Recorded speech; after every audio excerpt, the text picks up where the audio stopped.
Welcome to Sexology, a podcast that untangles the science of sex and pleasure. And now, with this week's episode, your host, clinical psychologist, Dr. Nazanin Moali. Hello, and welcome to episode 98 of Sexology Podcast. I'm your host, Dr. Nazanin Moali.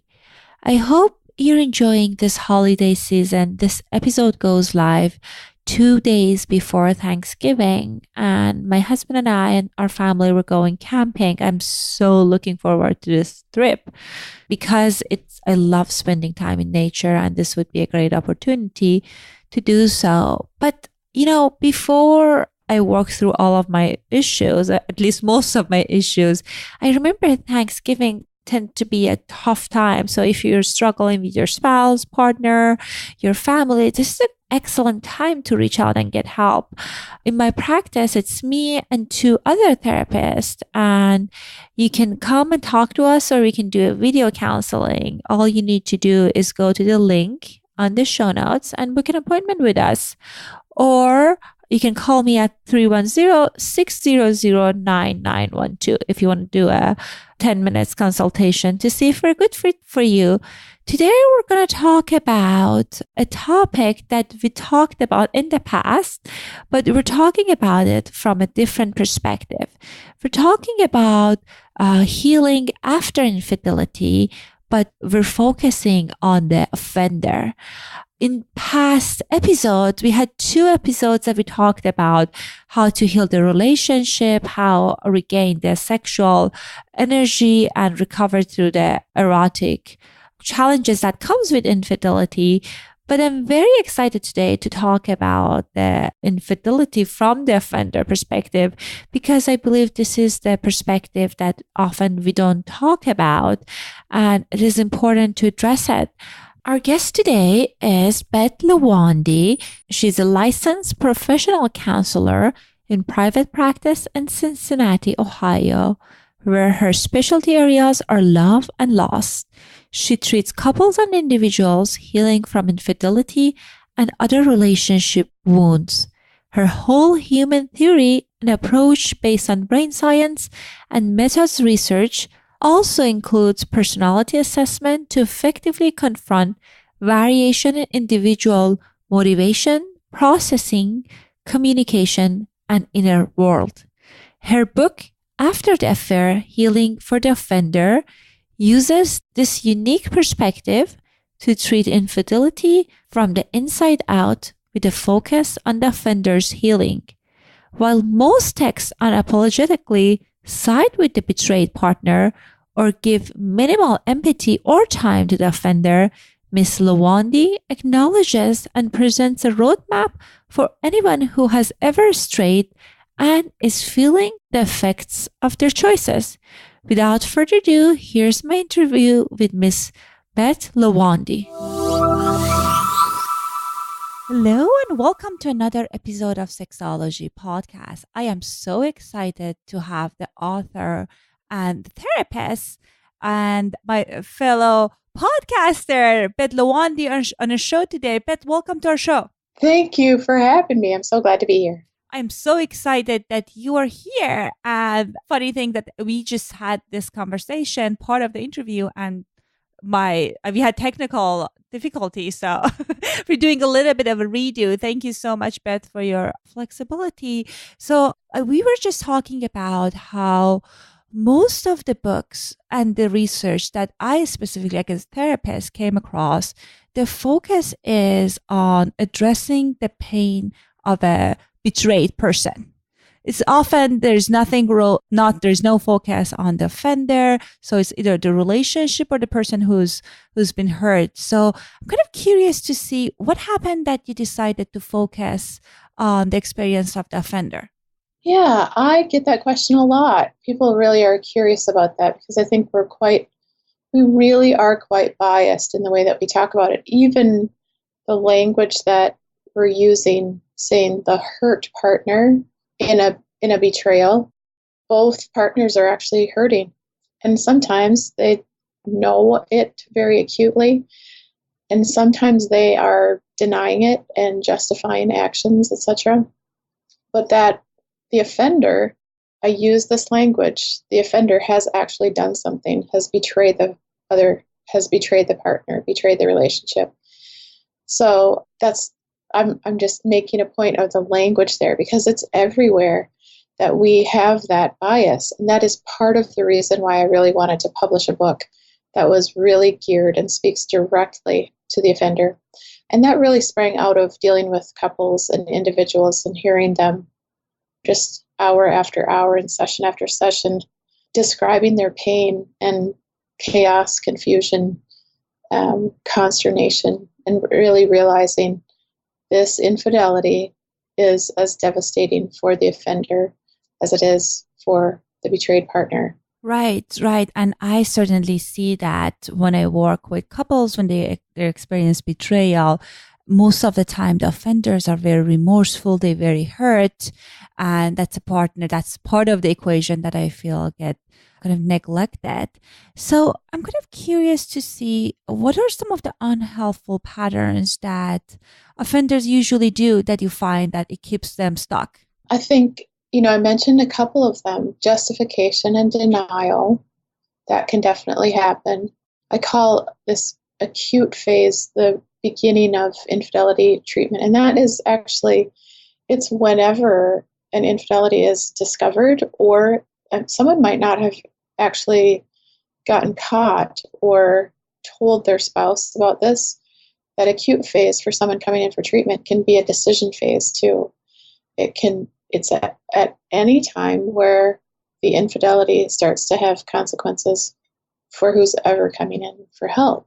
Oftentimes, another one of the patterns that the offender can develop is this, what I call crisis ambivalence, not really knowing what they want to do, not knowing if they want to get out of the affair, if they're willing to give up that relationship, if they want to get out of the committed relationship. And this is it's a really confusing time. We know this, that ambivalence in itself is exceedingly painful. That uncertainty is really difficult to manage, and a lot of our clients need help managing and regulating during the time when they're uncertain about what they want to do.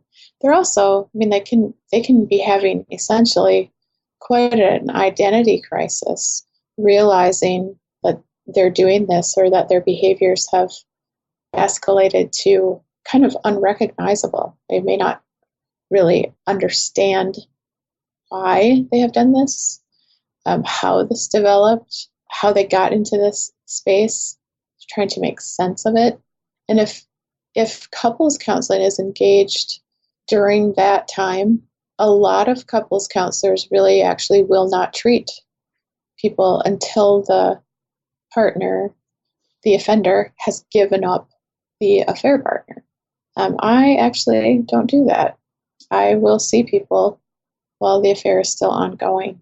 And I think it's a really important resource for the couple themselves, actually. I mentioned a little bit about the questions that the offender has. And oftentimes the betrayed partner also has those same questions if they know about it. Essentially, they're, what's wrong with you? Why did this happen? How did this happen? And then people can get really, really stuck on asking those what questions and why questions, and to the extent that there's really no forward movement, there's really no progress in the healing. Right. And I wanted to highlight the ambivalence piece that I can see. It's very challenging. And I have mixed feeling about it. Ambivalence of whether I want to, and I see it very frequently in my practice, that whether I want to work on my relationship, marriage, or I want to kind of go back and create like new life with this affair partner. And at times I feel, again, it's not black and white and it's not easy to know. And again, it's different if it's a one night stand versus like a coworker that you've been working and know the person for years. But I find that, at least in my practice, sometimes people prematurely disclose things to their partner that can be hurtful, could be not necessarily in a thoughtful way. What is your thoughts on that?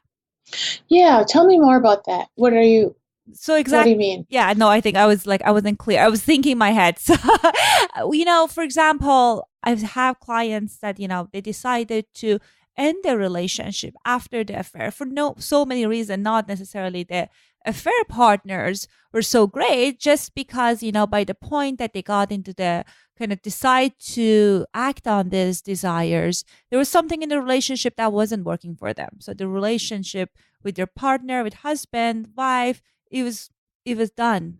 And this was kind of a new opening for them that they went with a fair partner.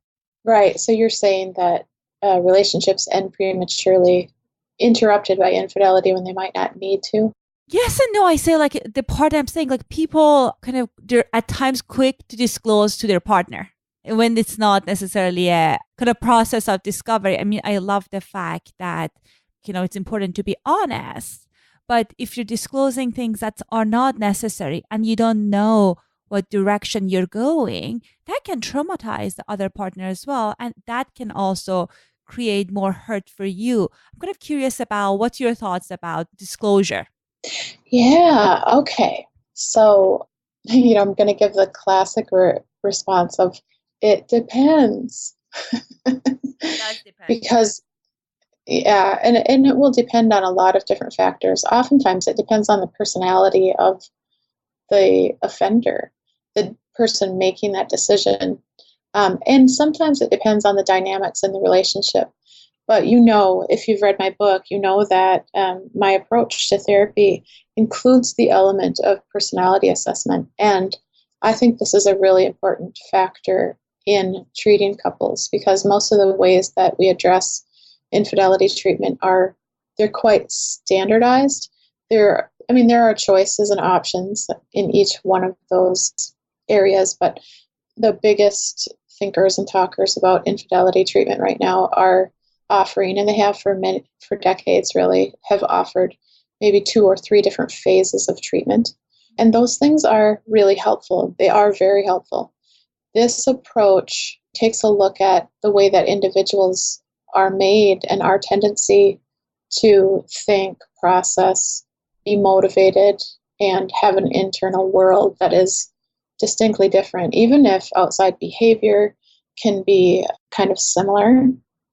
So there are some people who actually they themselves can weather and process their own guilt and shame, their own identity crisis, with probably the help of a therapist, not really alone. Most people, no matter how they're made, don't actually do this very well without some guidance.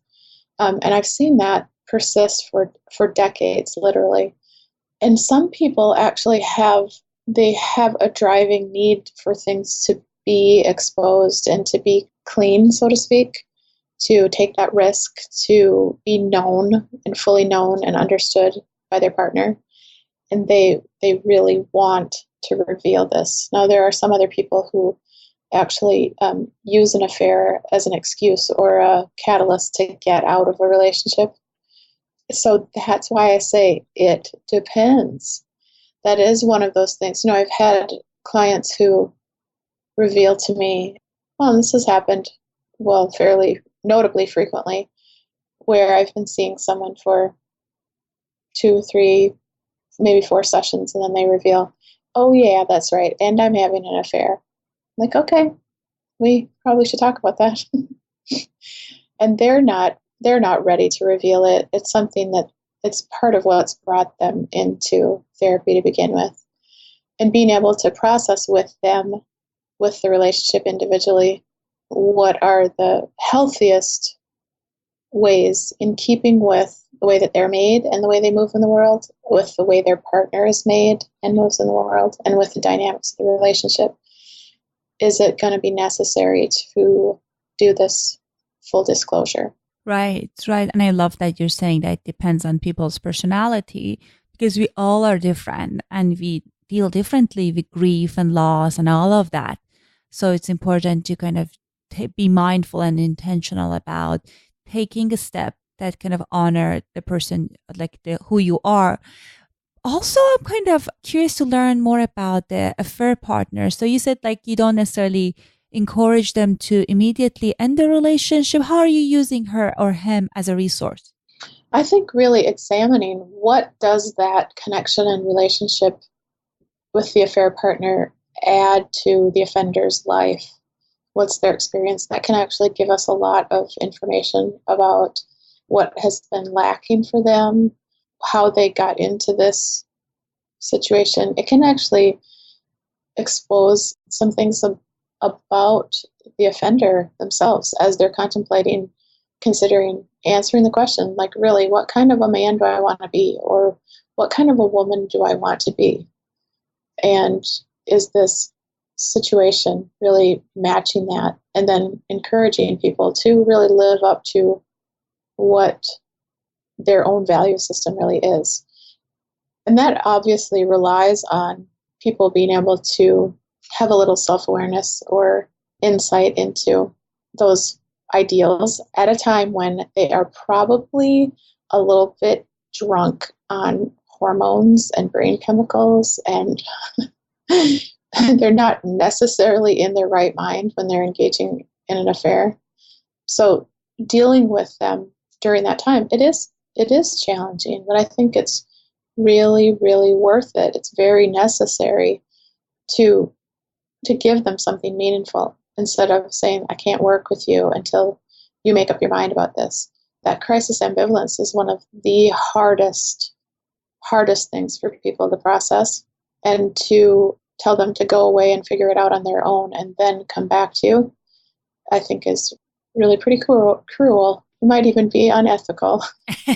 That is true, because I feel like there's just one of the toughest part of the kind of process with kind of sitting with that discomfort and this, as you said, identity crisis.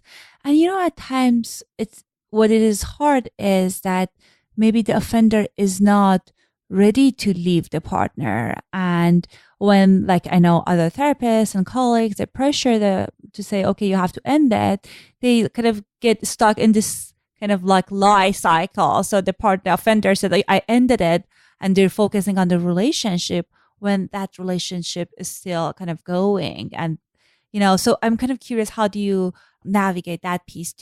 So it seems like you don't ask them the promise of you have to end it before working on the couplehood. No, and I would say if the partner is demanding that, if the betrayed partner is demanding that the relationship end before anything happened, I mean, that's up to them, and that's out of my realm, and I will empower and support and encourage and take a look at that. What I end up doing is I work with couples, but I also allow them the option of doing individual sessions with me. And I know that some people do this differently, but I protect confidence in those individual sessions, because no matter what is happening with the state of that affair, the person who's engaged in it needs a place that they actually can trust to tell their whole truth. And I want to be that person. I want to be that place for them. I want someone who's highly skilled and knowledgeable to hold that information with them. I think that place of honesty is a key to the offender's healing. And ultimately, the offender's healing is the key to any possibility of having a relationship between those two people.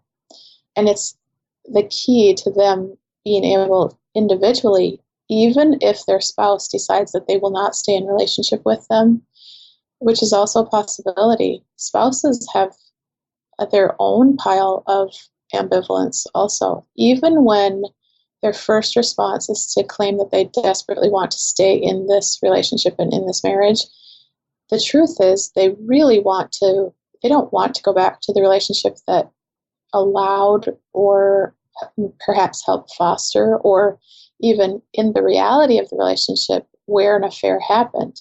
They don't want that. Nobody wants that.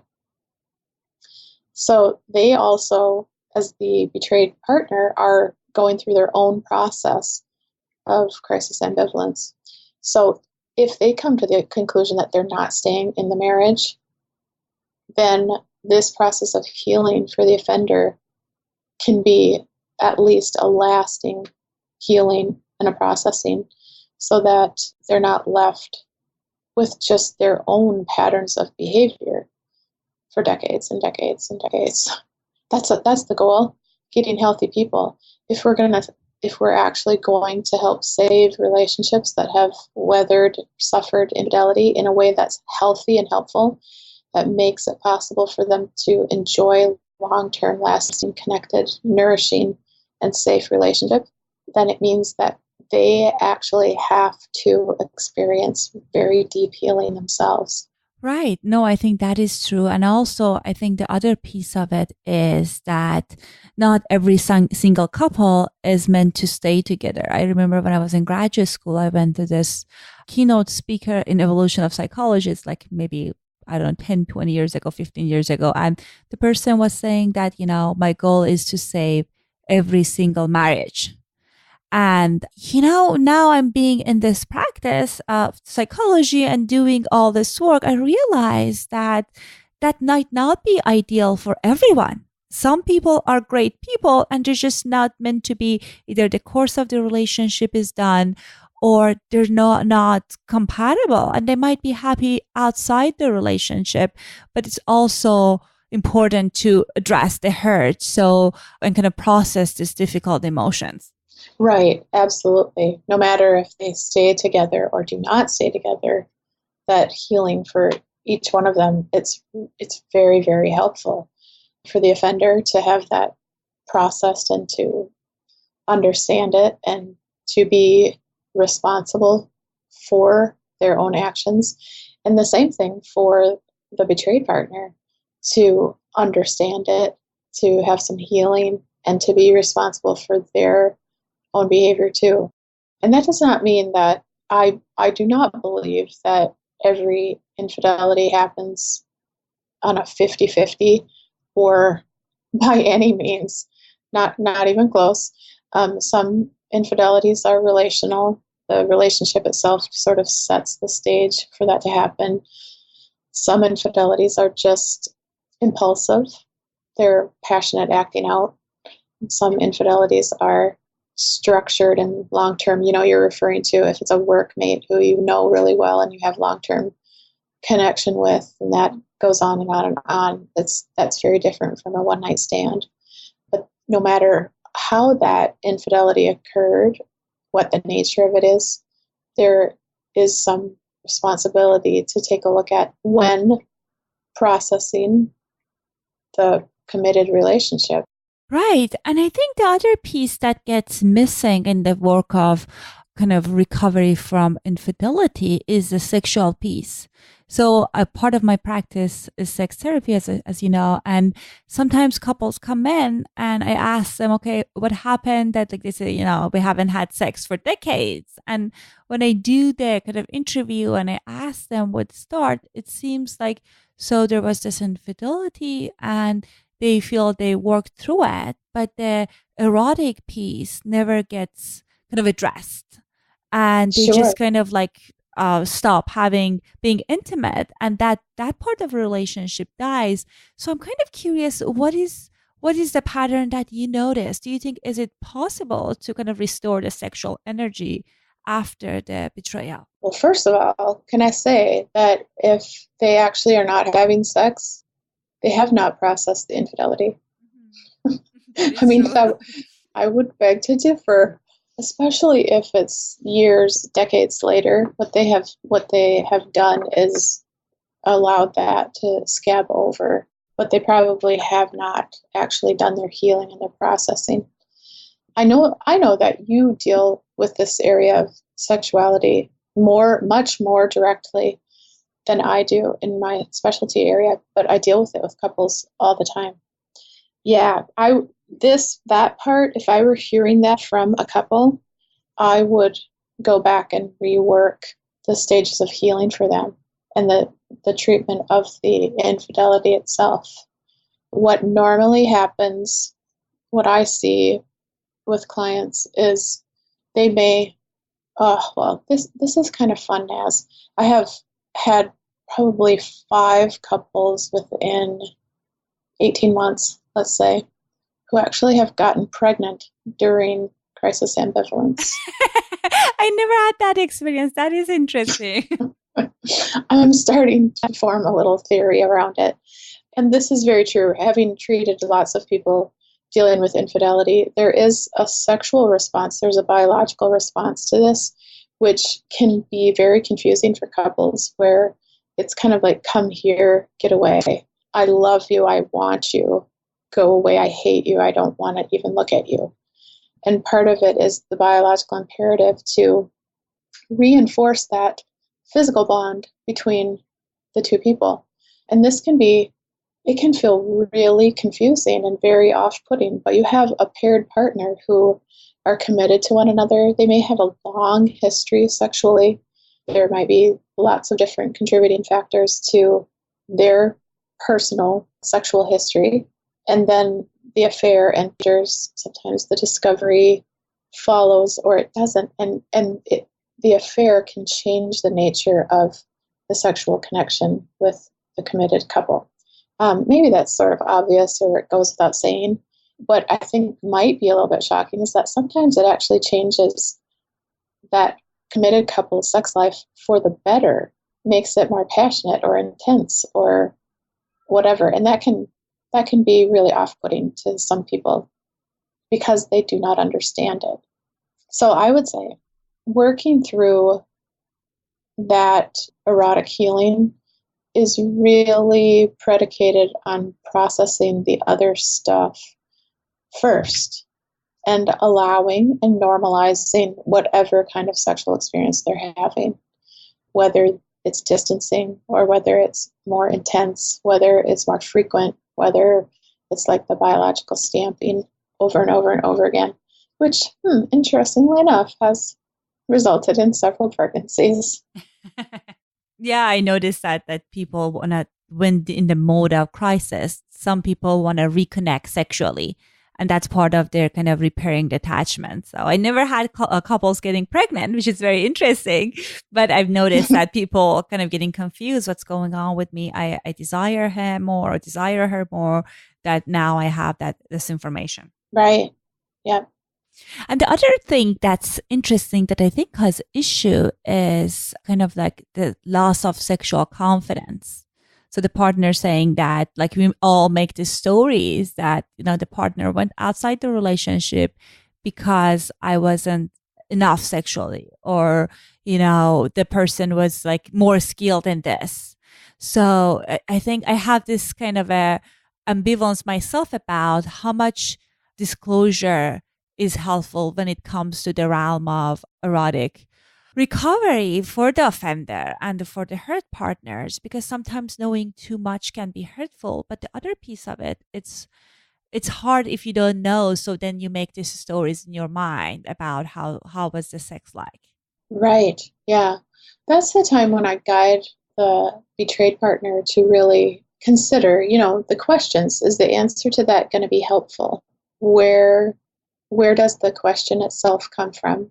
Will it move the relationship forward? Will it increase your personal pain? Those are questions to ask, because there are some times where it's smart to put parameters around the nature of those questions. On the other hand, if they have a burning question, they really want to know, was your sex with her better than our sex? Sometimes that is a legitimate question. That is the truth that they want to know. Now, the thing is, the couple has to be at a place where the offender is actually going to and is willing to tell the truth about that. But asking those kind of questions in the proper context at the right time and in the scope of their healing can be really valid. I love Sternberg's triangular theory of love, where he talks about relationships. All relationships, no matter what their nature, are a combination of passion, intimacy, and commitment. And sometimes where that passion is lacking in relationship, both partners knowing that is actually an issue, when it's used in the right way to help move them forward, that may be the truth of their relationship. So uncovering that truth versus covering that truth up is probably the more healing thing. Now, on the other hand, if you have someone who is the betrayed partner and they are feeling just crappy overall about themselves, which can be a common response. And just so you know, not everyone actually responds that way to finding out that their partner has betrayed them. It doesn't always go to that internalization of worthlessness and shame. And there is some element usually of rejection. But that, again, it depends on how people are made and what, I talk about in the book as being the driving element for different zones of heart first, brain first, or body first people. Oftentimes, body first people, their driving element is anger, and that's what they'll feel most of. And it gets projected outward. People who are brain first, their driving element is fear or anxiety. And that all of the anxieties, the thoughts, and the worries and concerns, that's what they're really focused on. And then for heart first people, when they are betrayed, the thing that gets triggered for them is this very feeling of shame and a lack of worth themselves and feeling very small. But it's important to know that not everyone actually has that as a go-to response to having been betrayed. Knowing that and working with it can be really, really helpful in helping individual people iron out their response. Does that kind of answer that a little bit? No, I think this is fantastic. And I that certainly answered my question about people having kind of different responses depending on who they are. And as you said, they're like either body first or brain. Like, what was the three things? Body first, brain first, and heart first. Heart first. We do. Yeah. People who are heart first really live out of their feelings and emotions. They're warm people. Most of the time they're expressive. They have a lot of feelings. And obviously, brain first people do a lot of thinking. They heavily identify with their thoughts. They pretty much believe them all. And body first people are driven by impulse and instinct, and they move through the world. There's very little distance between stimulus and response for them. And that's kind of natural. You can see how each one of these things to an extreme can get to an unhealthy level. And it's actually what we treat in psychology when people are beyond that threshold. So these things obviously come up and people move into unhealthy realms when they are dealing with something as earth-shattering as an affair on either side of it, whether they are the offender or betrayed. Right. And I'm kind of wanted to hear your thought about, okay, if in our listeners, there are people that are quote unquote offenders and they feel kind of stuck in this ambivalence phase. What are some of your recommendations for them as what they need to do to kind of sort this out? Ooh, that's a good one. Because there are so many different possibilities with that. And I sit with people in that ambivalence a lot. So first of all, it does depend on how they're made and how they process and what they're doing with that information. I would say that most of this, like almost never, of course I'm a little biased because I'm a therapist, but I think almost never are offenders actually capable of making this decision without the guidance of a really well-trained psychotherapist. For one thing, as I mentioned before, they're drunk on love or lust or the chemical cocktail of the attachment. Even if what they really appreciate about the affair partner has to do with emotional connection. We know that those emotional connections also fire the brain up in the reward center, and they fire up all of the hormones, oxytocin and vasopressin. And so I think processing with a trained person is really, really important. It's not a matter of pros and cons or of weighing up this relationship versus that relationship. And it's not a matter of just doing what feels good. It's not a matter of following their heart, so to speak. It really is a matter of getting a little bit of balance, getting clear, getting some strength. And I think that has to happen with a therapist. Now, one of the things that has been really helpful for people who feel a little bit ambivalent is to do an exercise. And it's painful. because essentially what I'm doing when I'm walking through things with people is holding a mirror up to them gently in a way with a lot of understanding and allowing them to truly see themselves in a way that they're not actually capable of doing without some guidance. So one of the exercises that we often do is, and we do it on the board, we do it visually so that everything that's written down is something both of us can see. And it's, what kind of man do you want to be? What kind of woman do you want to be? And then looking at that list as an ideal, a list of ideals, and then looking at the reality and comparing the two. Now, you know what? None of us are our real ideal selves 100% of the time. But that's an exercise that's been really helpful in getting people to take a look at themselves. And it can be painful.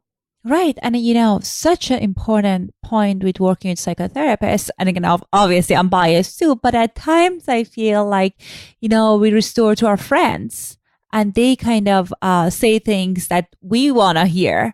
And they're not necessarily trained therapists that can help you kind of navigate things around. So I think it's important to process this with someone that can practice vigorous honesty. So it can give you the honest feedback, but also give you the space to process these things. Because based on my experience, and I'm sure you might agree as well, is that it's not black and white. It's not as easy of, okay, look at pros and cons. And you said, oh, okay, I'll leave the affair partner. My marriage has more pros. That's not how it works. Mm-hmm. Right. Yeah.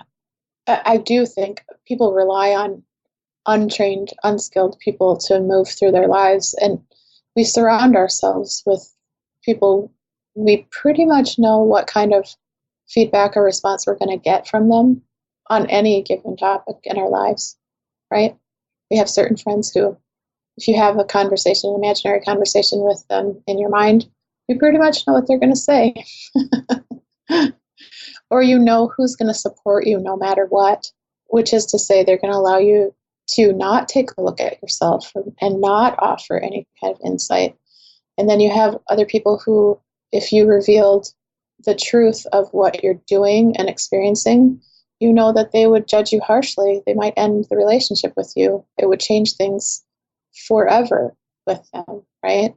So they are not the best person you can actually share your entire truth with. And that's kind of the point. A lot of times we don't, and people in an affair are not, like I said, they're not really in their right mind. They're not necessarily seeing themselves, their marriage, or the affair partner accurately at all. And it takes someone who can do that with a lot of empathy and compassion and real insight into what's going on for that offender to be able to move them, to have even the strength or the willingness to look themselves squarely in the mirror. Right.